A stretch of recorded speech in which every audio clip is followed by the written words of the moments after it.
dear subscribers, today I will tell you how you can easily fix your login error in your Instagram on your iPhone. So for fixing it, first thing, you need to close your app and open again, and if it doesn't help you, just try to go to the settings, and in the settings you need to try to turn on airplane mode. Wait a second and just turn it off. Also you can try to turn off Wi-Fi and turn it on again.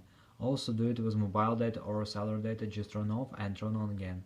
After, you just need to go to the general, just scroll down, just tap on shutdown, slide to power off, wait a second and just power on your phone again. So just simple restore your phone.